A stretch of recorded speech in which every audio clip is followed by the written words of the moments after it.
So today we got a question from a bro who wants to know, yo, Elliot, I'm going through a divorce right now. My separated spouse, she left and took my child and moved over 600 miles away. I've been committed to working on myself, reading, eating clean, going to the gym 6 days a week. What other things can I do to get out of my comfort zone? That's a really strange question, my man. Given your circumstances with your other half, when somebody gets married, you become one flesh. And when that flesh tears apart, it's just as bad as any other kind of flesh wound. It needs some time to heal. But not only that, she's taking your child 600 miles away. That's pretty fucking traumatic. That's a hard thing to deal with. And your question is, how can I get out of my comfort zone? Well, I'd say you're pretty much in a very uncomfortable zone. How much more uncomfortable do you want to get it? But I understand, because I've been in your shoes in terms of things not going well, right? Things are just not going well. So what do men do? We try to fix it. And one of the first things that we try to fix is ourselves. So you've decided to go to the gym and to eat better and to do all these great things. But the way you word that question makes me question the sentiment behind all those actions. Are you actually seeking to improve yourself, or are you punishing yourself? Because if you're anything like me, you may be punishing yourself, saying, damn it, things are not working out. My wife left, she took my kid. There must be something wrong with me. I gotta beat myself up. As a result, what can I do better? How can I even put myself through pain? Like, I've done things like extended fasts, thinking that maybe that sort of, what is the word Catholics use?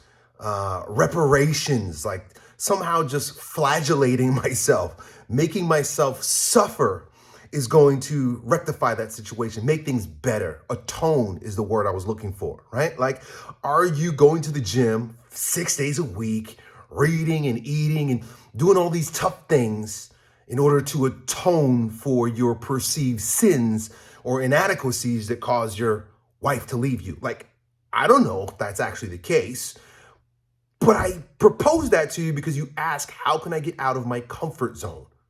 What kind of fucking comfort zone are you in right now that you need to get out of it? Like, maybe it's because you were so damn lazy and never did anything. You were slothful and sloppy around the house, and maybe that's why your wife left you. So now you're trying to get your act together. Or, like I said, it's a matter of beating yourself up when in fact your best course of action, our best course of action in these types of circumstances is to mourn, to let go, and allow God to heal that wound for us instead of trying to force it ourselves, right? Like, think about that flesh wound I talked about earlier. If you got a flesh wound, of course you want to keep it clean and you want to tend to it, but you can't make it heal. You can't fix the wound yourself. You got to actually allow your body the time and the space to heal that wound. You can't be ambitious about healing the wound. You got to just let go and allow the wound to heal.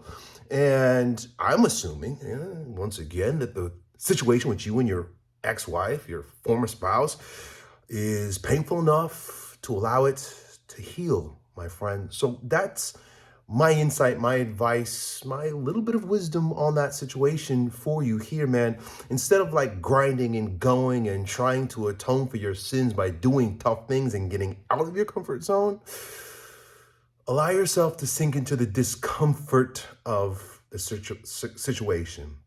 Allow yourself to feel the hurt of the wound, and then be grateful for God's healing salve, the salvation that will come through as a result of you letting go and allowing the healing to unfold.